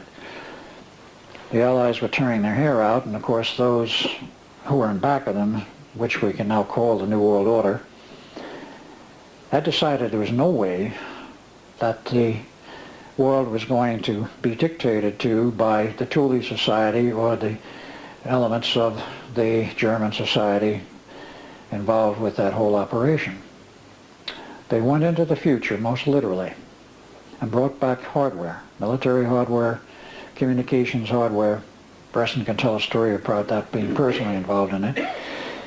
Strange gyros, I have photos of them. They were obviously built in the 60s or 70s, yet they had a manufacturing date on the inside of the box dating June 6, 1928. You look at it with plastic wiring, fiberboard fiberglass boards for mounting components, a tiny little sphere in the center for the gyro, which is modern design, runs at 100,000 RPM. The regular stuff built in the 20s and 28 had a gyro inside about that big, air-driven at about 30,000 RPM, and it was lucky if the thing didn't blow up. Look at this sort of stuff. So what the blazes is going on here? That was only a few examples, but Preston's data was that we brought a lot of hardware back from the future to win the war, including large amounts of plutonium. When the test was made at Trinity Flats, Nevada on June 17, 1946, of what was alleged to be the first working atomic bomb, it was a plutonium device. It wasn't the first. It was the second successful test, but it was the first one with plutonium. It took all of the plutonium that we had in stock from the production facilities at that time, which were turning out a rather meager amount, and it took about 15 kilograms to produce a working bomb with the implosion type principle. It worked very well. We had no more plutonium. Suddenly we're dropping bombs on Japan. First one was alleged to be the old gun barrel type, about 10 tons, where they bring 2 large charges of uranium-235, which we had lots of, and you bring it together very fast, and in the gun barrel with the explosion it holds together a certain amount of time, and it goes through the fission number and produces an atomic explosion. Wasteful, inefficient, but it certainly worked. Second bomb was allegedly plutonium bomb, and they kept going after that. There were 2 more apparently dropped from what Preston found out. Tactical nuclear weapons, which is a totally different design using plutonium, on Tokyo. No wonder Hirohito ordered the military to surrender in a hurry. We had large amounts of plutonium available to us at that time. And who knows what else. We won the war. And of course the German military bowed out, and they were forced out, and then they retreated to Antarctica to a prepared base, and that's another long story we don't have time to go into, but they lost the war politically, but they never lost it militarily.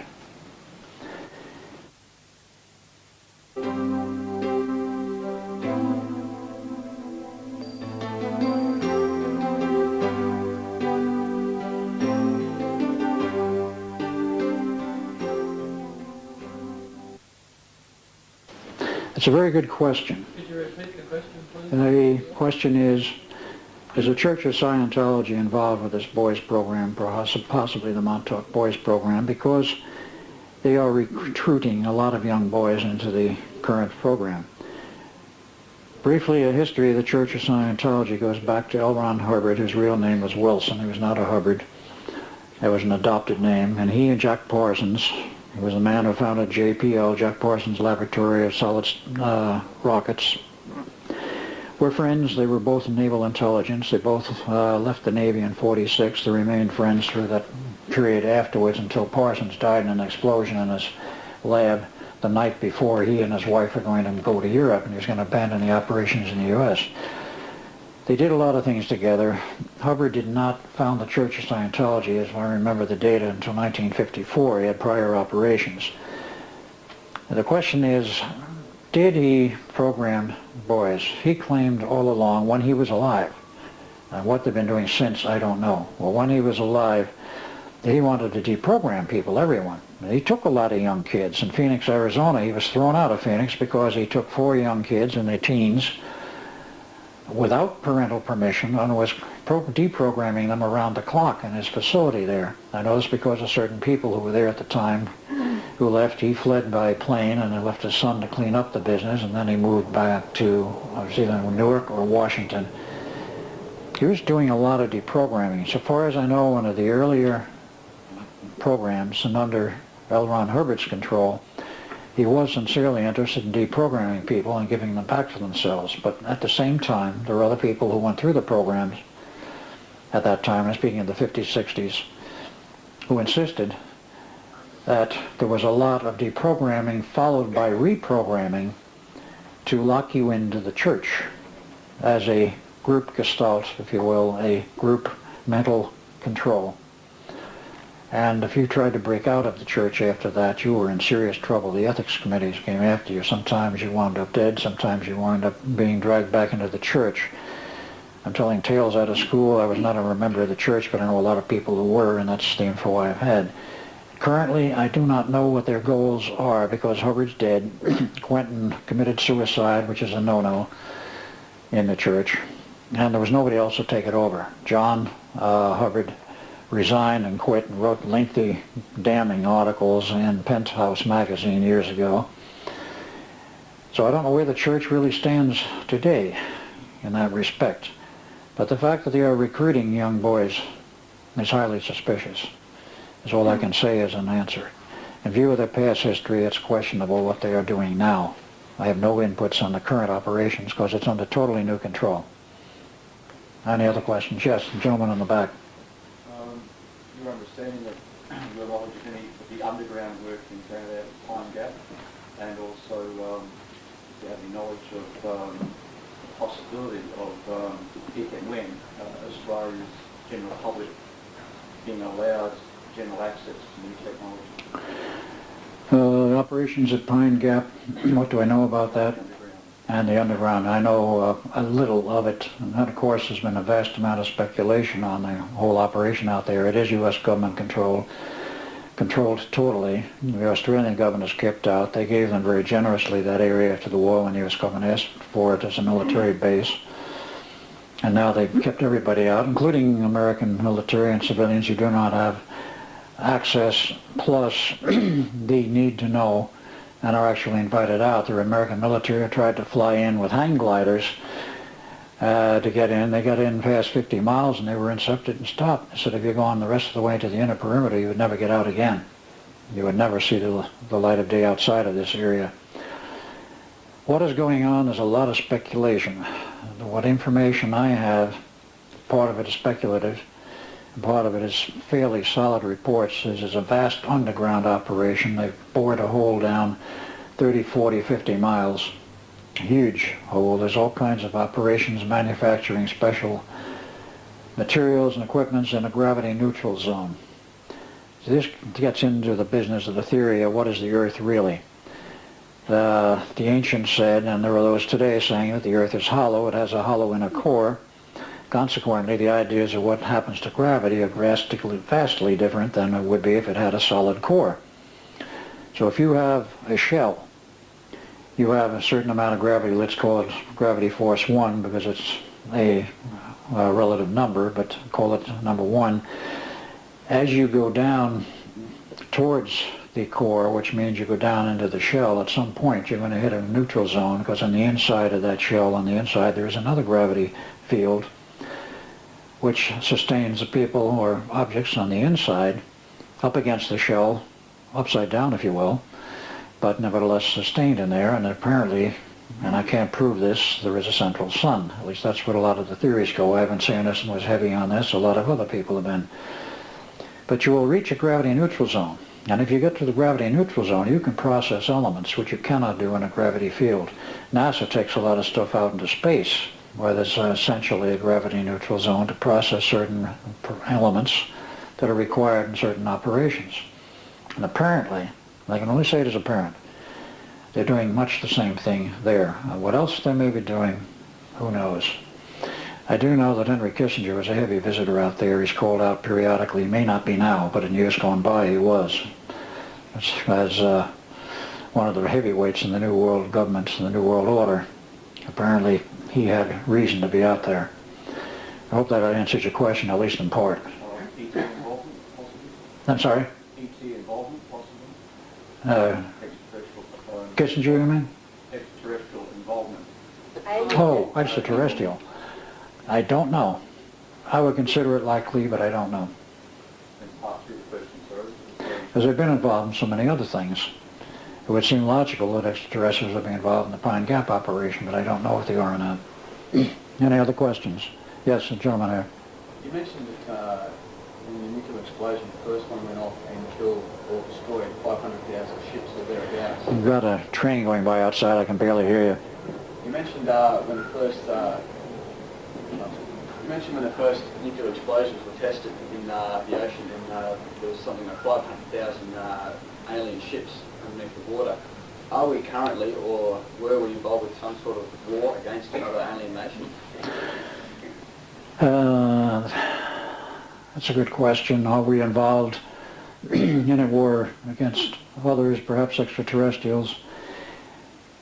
In general, we could say yes. The problem with this is it's been an ongoing war for thousands of years under our feet between different alien groups. Information I have, which is again via Phil Schneider and what he dug out as a geologist having extremely high-level clearance in the U.S. government. He said the first alien contact by U.S. government forces didn't occur in World War II or right after it. He said it occurred in 1908. And I said, what were the circumstances? He says there was a military force pursuing some outlaws in the southwestern desert, probably New Mexico, and they ran them up against a wall. There seemed to be a cave there. These desperados went in the cave, and the military, the U.S. Army forces, followed them in the cave. And what did they find in there? A couple of nice circular foil aircraft with aliens. So that got reported back to Washington, I'm sure. And how many other reports we may have like that, I don't know. But currently there is a massive problem. The particle beam weapon system, which was developed initially and first by Nikola Tesla, and he tried to sell it to the various governments before World War II. Nobody would buy it except the Russians, and they paid him $25,000 for a working model and papers and a year's consultancy. After the war was over, it was sort of abandoned. Then suddenly the Russians are using it, and suddenly the American military wakes up, and then they suddenly decide we've got a real problem. They've got the Star Wars Initiative program, which is basically designed not for shooting down missiles coming at us, let's say from Russia or vice versa, but it was basically designed for action against aliens and alien invasion.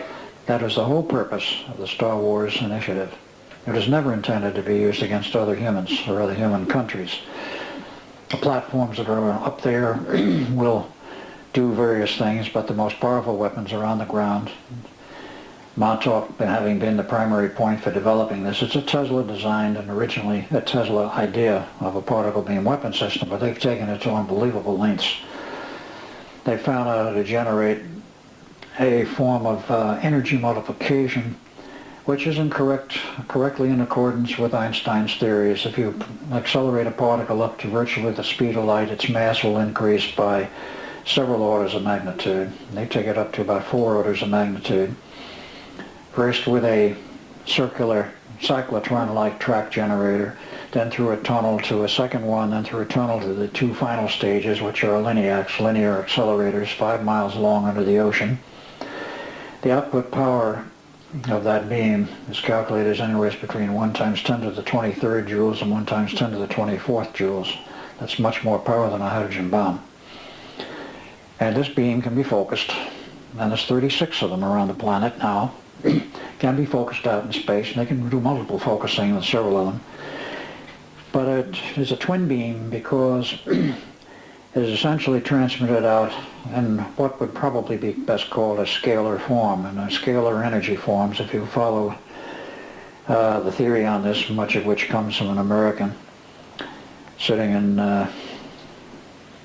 down in Huntsville, Alabama.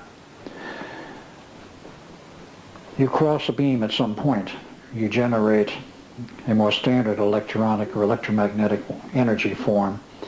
And since it's already so high, in the crossing it creates an enormous explosion, and there's nothing that can resist that. A spaceship with field force shields around it or anything else.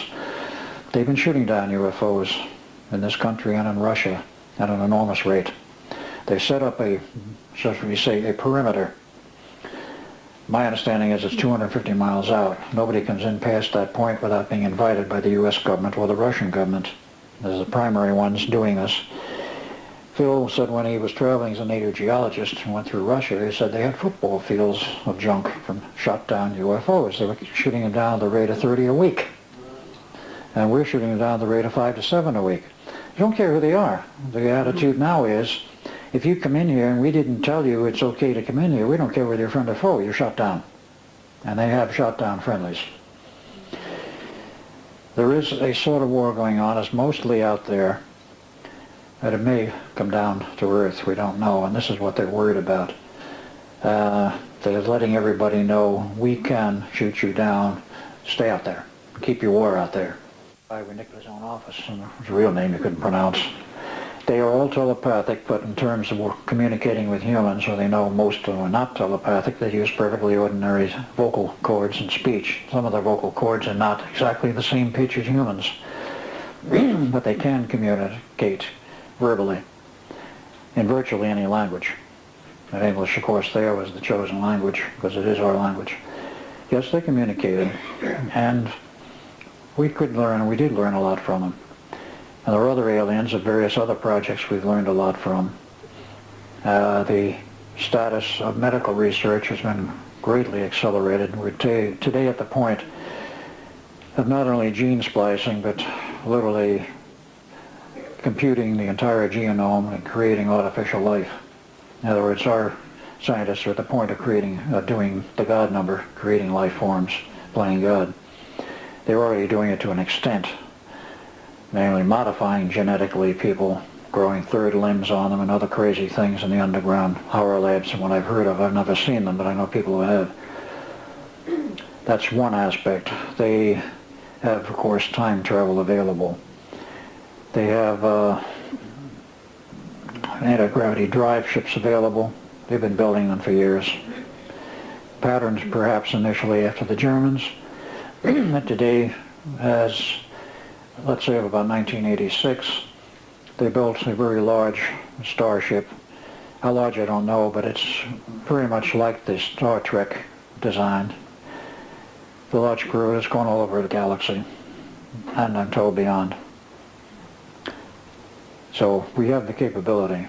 A lot of the smaller versions of these anti-gravity ships are used by our military for transport of special military personnel. I've had eyewitness reports from ex-intelligence people, particularly over in Saudi Arabia area and the area where the Gulf War was held in Iran, not just Iran, but in the other section, the other countries that he saw personally. Ships come down the size of a football field, silent, no wings, drop off 75 or 100 American military personnel that went into an underground bunker, and then the ship took off. It was distinctly American. So we have the technology, and it's not restricted to the U.S. I mean, this kind of technology is shared undoubtedly with UK, with the Russians, who else, I don't know. But we have it. Yes, you have a question. Could you tell us a little bit about there's a case Richard Hoagland put on back end of his video, the UFO that was coming out of the coast of Australia, and with the two flashes came out and shot at it and shot off into space. Do you know that case? You're referring to a specific video, I think, which was called SDS-48. It was a NASA video which was captured by somebody on the ground showing what you described of an object moving across the horizon at high speed and something firing at it from the ground, and it made a right angle turn and went out into space.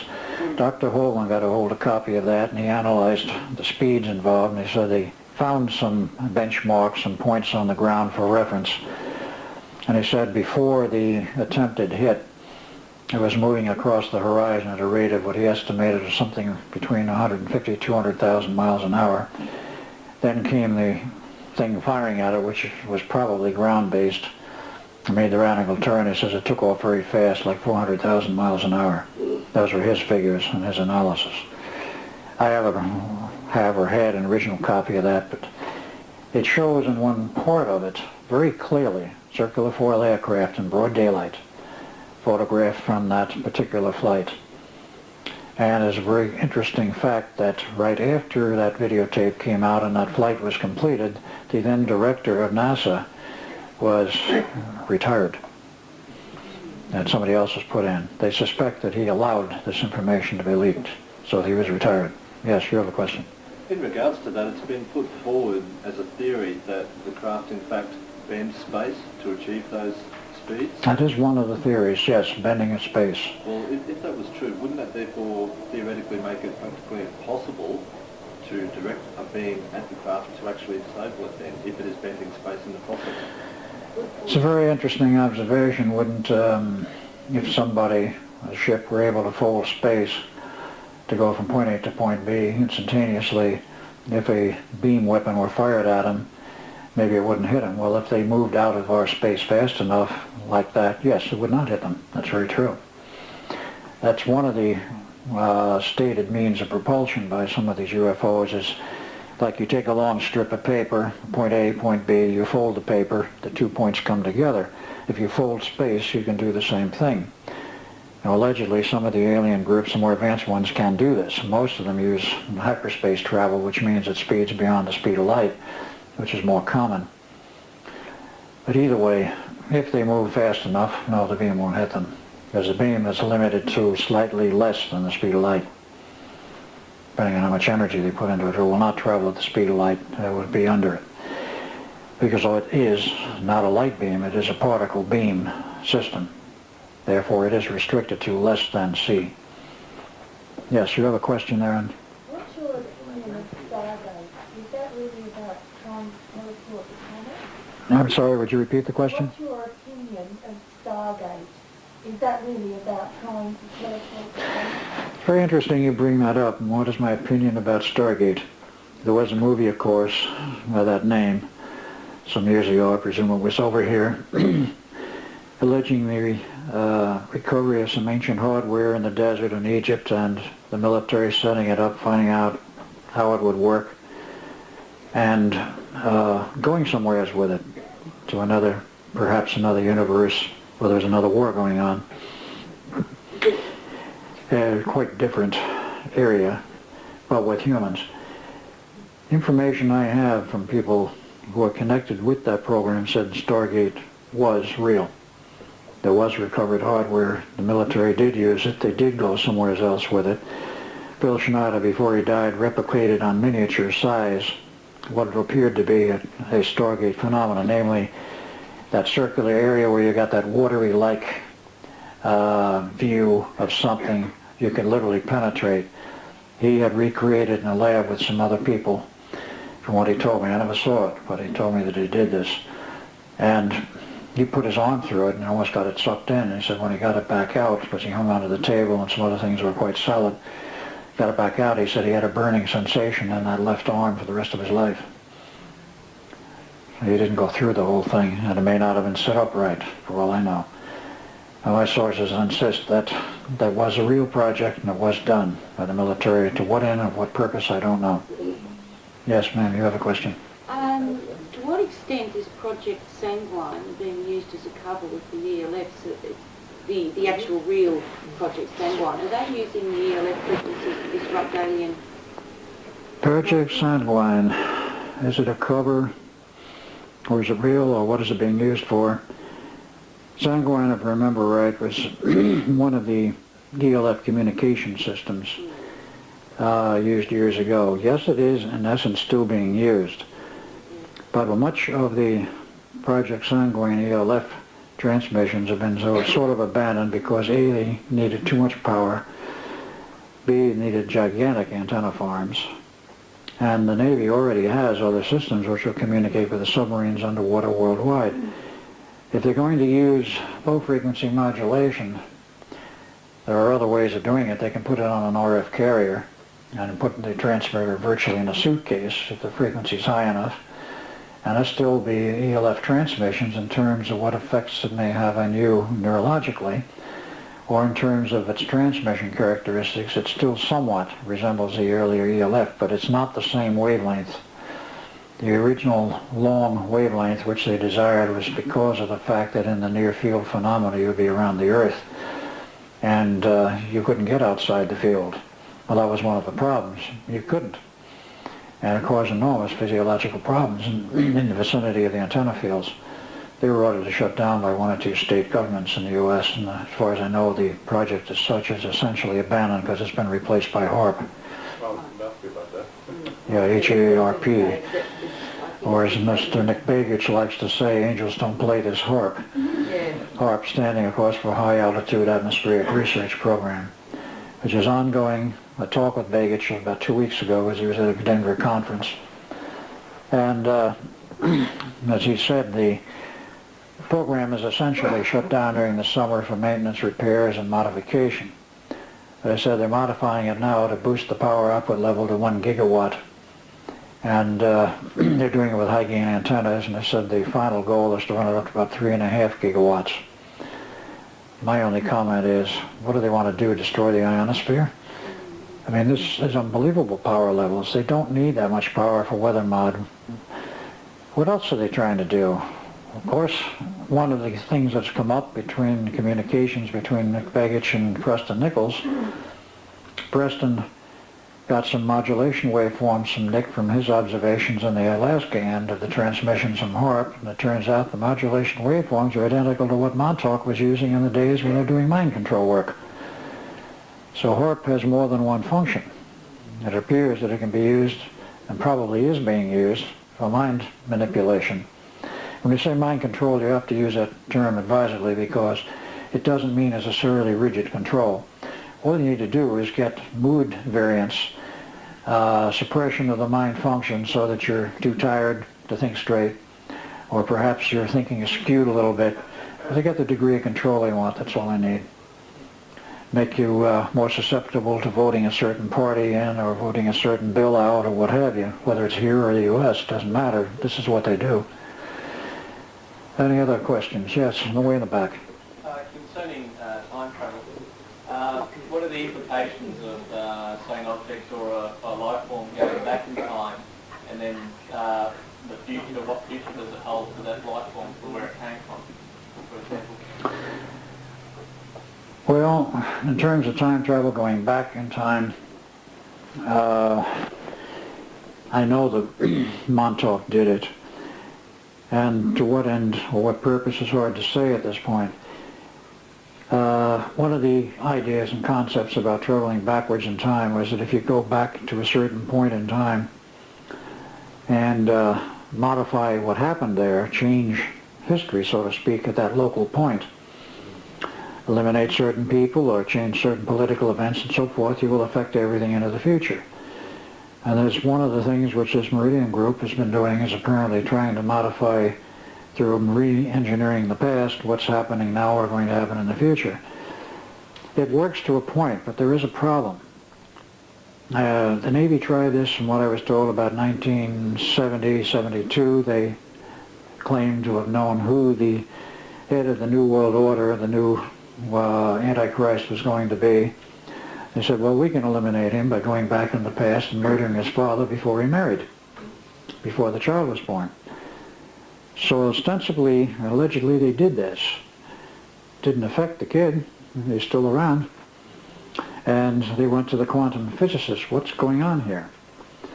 And they pondered a while and came up with an answer, which may or may not be completely correct, but nevertheless they stated that time is in quanta, just like the physical universe, is that all you did was change the effects of time and the universe at that local point. It does not transmit on through. That was their explanation. I have a slightly different one. You have to change all 7 realities simultaneously or you won't be able to do it. And Montauk was capable of doing that. So it's a complicated issue. It is not a simple issue with a simple answer. Final question, sir. Sorry? Final question. Okay, one more question? All right, yours. I'm curious if the area in Extenstein in Germany, if you know, that was used by the Germans for anything. And with you travelling around the world and lecturing about all these subjects, you seem very lucky to still be alive, given a lot of the people that you know involved in this kind of stuff. Quite a few people, yes, in a sense you're right. Quite a few people I know are no longer alive. Phil Schneider was done in, murder by suicide. A number of other researchers have disappeared. And Phil Schneider had a friend who was an Air Force intelligence officer, retired, and they did a UFO manual, magazine together. He suddenly wound up dead. It was called suicide, but the circumstances were such it could not possibly have been. Ron Rummel was the guy's name. And on and on and on. You know, there's a lot of people like this that get to know too much, and Phil said the same thing himself. He says, if anybody ever gets the total picture of what's going on this planet and who's doing what to whom, he says, you're dead. He said, they don't want any one individual to know the whole story. The information is compartmentalized and only a handful at the top know what's going on. So your question is valid, how come I'm still around? One of the answers, like my brother Duncan, and I think Preston is included in on this, and maybe Dr. von Neumann, we've traveled in time, there's a loop involved, and you don't disturb the loop that was created by this time travel by doing the person in. You have to get well past the point in time where he traveled. In the case of the Philadelphia experiment Montauk project lockup into 1983, the equations which were laid out by Dr. Norman Levinson, the time equations, I didn't get into some of the names of these people I was going to get into, stated very clearly when you have a interruption in the time field where you interrupt its flow is that it becomes unstable, and it takes 20 years after the terminal point of that instability, which is to say 1983, it takes another 20 years to damp it out so that it becomes normally stable. The question is, what damps it out? There is no hardware that does it. It would appear, and I can't explain why, that it's a human element damps it out. Myself, Duncan, Preston, and perhaps John von Neumann, because he traveled extensively in time also. So that is one of the reasons. They got to keep us alive at least till that year, 2003. After that, maybe we're expendable. I don't know. But up to that point, they don't mess with us. Duncan was dying once, the original Duncan, and the Montauk project after he jumped over the side of the ship the second time and went back to the future. He was dying there. They had to keep him alive, so by means of the technology they had, they went back to father in the actually the late 40s and said, get busy and make another kid. Duncan's dying. So he married again, his fifth wife. And first a sister was born, which Duncan still has, and then Duncan on 28 June 1951. But it wasn't the personality of Duncan that came in at that time. That came in on 12 August 1963. There's a very marked change in personality, which his mother noted. We know what happened now, but nobody knew at that point. They got to keep us alive. That means not too much rough stuff with us. They've never treated Duncan roughly. They hold him back in several times in the Montauk project, but they literally captured him at night in an unconscious state, took him there, used him, and then brought him back physically unharmed. I would assume, I don't know as a fact, I would assume that attempts at physical harm, beatings, what have you, would be conducive to a lot of problems. And I don't mean problems for me personally or Duncan personally, but other problems. Okay, we got time for one more or not? It is running a little late, but okay, one more question, that's it. Yes, you have a question there. I would like to hear a bit about extraterrestrials who are just like us. I'm sorry, you'd like to hear about what? Extraterrestrials. Oh. These people who are just like us. Okay, I can give you a little bit on that. It's a very complex subject. The government has been, of course, looking into it for decades, and you get various stories. John Lear in Las Vegas, when he was lecturing, said that there was perhaps 17 extraterrestrial groups identified by the government, but they knew there were at least 60. Info I have coming from other directions now, Bob Dean, some of the other people who were lecturing this last week, indicate, the government knows there's many, some of them are living here. According to Phil Schneider's own data from his connections with the government, they said there were 11 extraterrestrial races living here on Earth, and they've been living here for perhaps thousands of years, underground. Most of them, except those who are strictly human in appearance and physiology, can't stand the upper atmosphere or the bright sunlight. They have to go underground. The reptilians require a special atmosphere, very warm, and minimum light. That's the way some of them are. There are human types that are very human to our appearance and are very friendly to us and are perhaps concerned about our welfare. There are others who are not so concerned about our welfare but how they can use us. So it's a quickie thumbnail sketch. It's a broad subject. There are many, many different species. Perhaps the government knows who they all are.